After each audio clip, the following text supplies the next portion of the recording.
With half the realm under his control, Aegon now turned his attention to the mountains and the desert.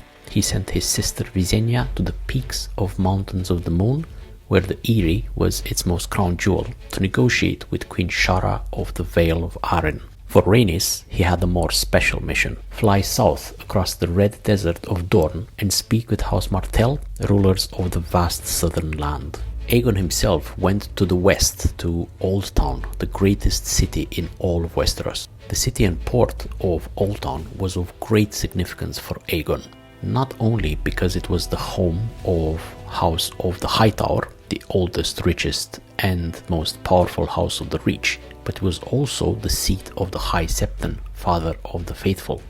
The High Septon was like the Pope of the times. He commanded the obedience of millions of devout across the realm and was the voice of the new gods on earth.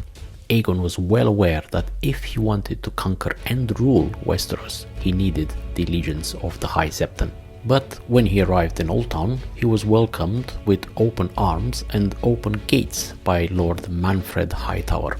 It is said that when word of Aegon's landing first reached Oldtown with 3 dragon beasts in tow, the High Septon locked himself and his sept for 7 days, praying to the new gods for advice on what to do. And the gods spoke and said that should they take arms against the dragon, the city will surely burn. So, Lord Manfred Hightower decided not to oppose Aegon on the battlefield and instead bend the knee and spare his city and house of any suffering. And so, 3 days later, Aegon was officially anointed in the Starry Sept by the High Holiness himself as Aegon of House Targaryen, the first of his name, King of the Andals, the Rhoynar and the First Men, Lord of the Seven Kingdoms and Protector of the Realm.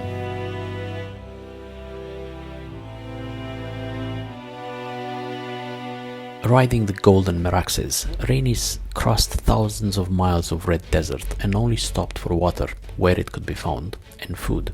There was no welcome reception for her. She flew to the town of Vaith, only to find it empty. Further down the river, to God's Grace, the city was left with women and children.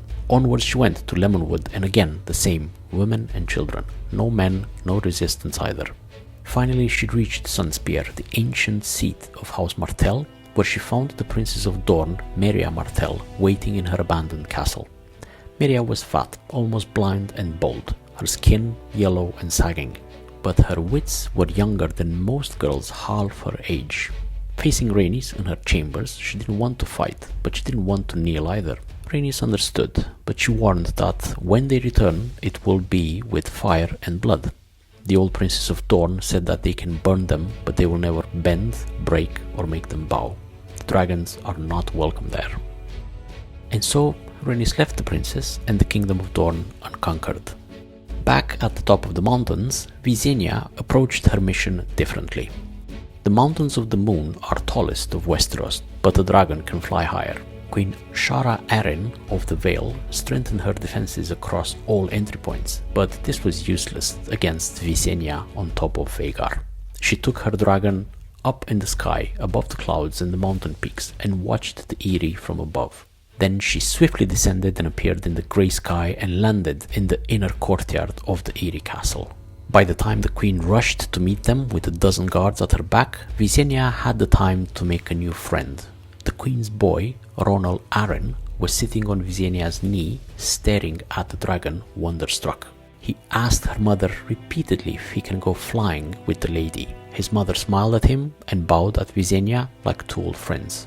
She ceded the veil to Visenya the same day, and it is said that the little King Ronald flew to the mountain peaks on the back of Vhagar 3 times. That is how Visenya Targaryen brought the Veil of Arryn into her brother's realm. And thus, the 7 kingdoms were made into one by the will of Aegon the Conqueror and his sisters. To everybody's surprise, King Aegon didn't choose any of the big towns as his seat of rule. Instead, he proclaimed his intent to make his court in the up-and-coming little town rising on the 3 hills where the king first landed in Westeros, and aptly called it King's Landing. From there, Aegon the Dragon would rule his realm, holding court from a great metal seat made from the melted, twisted, beating and broken blades of all his fallen foes. a seat that would soon be known everywhere as the Iron Throne of Westeros.